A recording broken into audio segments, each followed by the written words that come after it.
Olá, meu nome é Bruna Bosco, eu sou nutricionista, especialista em nutrição esportiva e emagrecimento. Hoje a gente vai falar um pouquinho sobre hipertrofia muscular.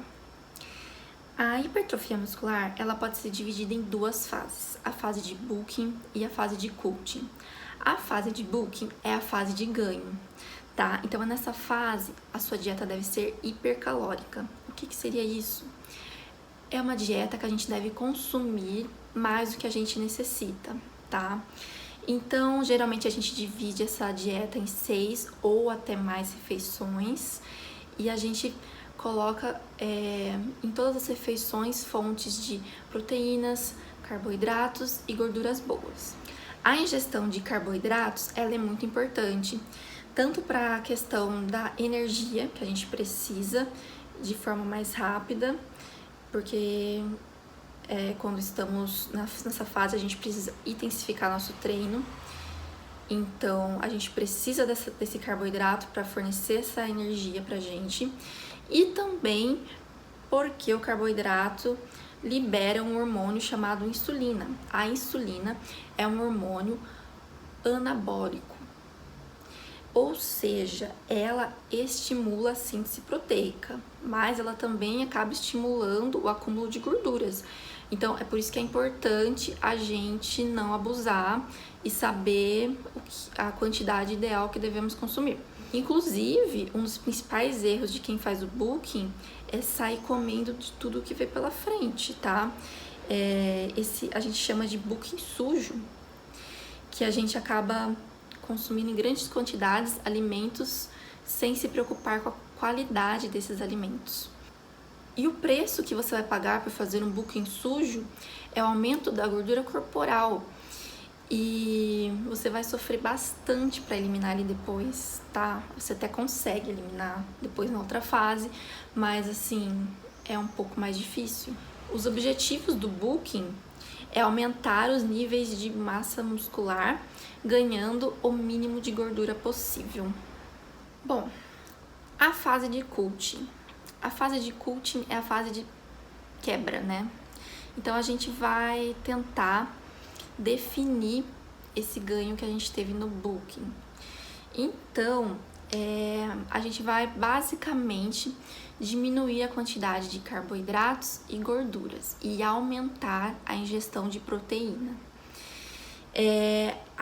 O aumento da ingestão de proteína ajuda o corpo a preservar a massa magra, tá? Então, você não vai perder tudo aquilo que você conquistou.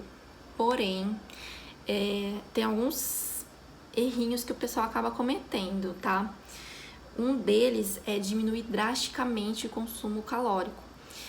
Você não deve diminuir de um dia para o outro, tá? Porque você estava num consumo muito elevado, então você tem que ir diminuindo aos poucos. A gente pede para estar diminuindo de 10 a 15% das calorias totais do dia.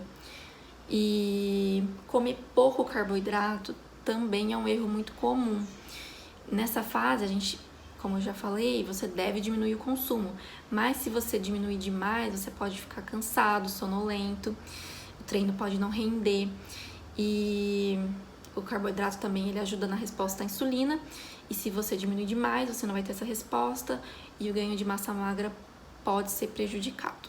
Então, a principal diferença, como você deve ter percebido, entre uma fase e outra é o consumo de carboidratos. Então, assim, o que eu vou passar agora de exemplo de alimento serve para as duas fases. O que vai diferenciar é a quantidade. A quantidade diferencia bastante, tá? Então, no café da manhã, o que você pode estar consumindo em ambas as fases? Pão integral, panqueca com farinha integral e ovo, queijo branco, iogurte desnatado, manteiga, no almoço e no jantar. Você pode estar consumindo patinho, peixes, frangos, ovos, arroz, batata doce, mandioca, macarrão integral, brócolis, couve-flor, saladas em geral. Outro erro muito comum é o pessoal parar de comer alimentos vegetais, né? Tanto as verduras quanto os legumes. E é um erro muito sério, porque sem esses minerais, essas vitaminas advindas desses alimentos, você pode estar prejudicando também o seu ganho de massa muscular. O que você deve evitar? Pizza, bolo, refrigerante, fritura. E por quê? Porque são alimentos que não são considerados saudáveis e vão aumentar muito a sua gordura corporal. Então a gente tem o chamado dia do lixo, que é onde a gente pode estar consumindo, né, esses alimentos. Então se programe, tá?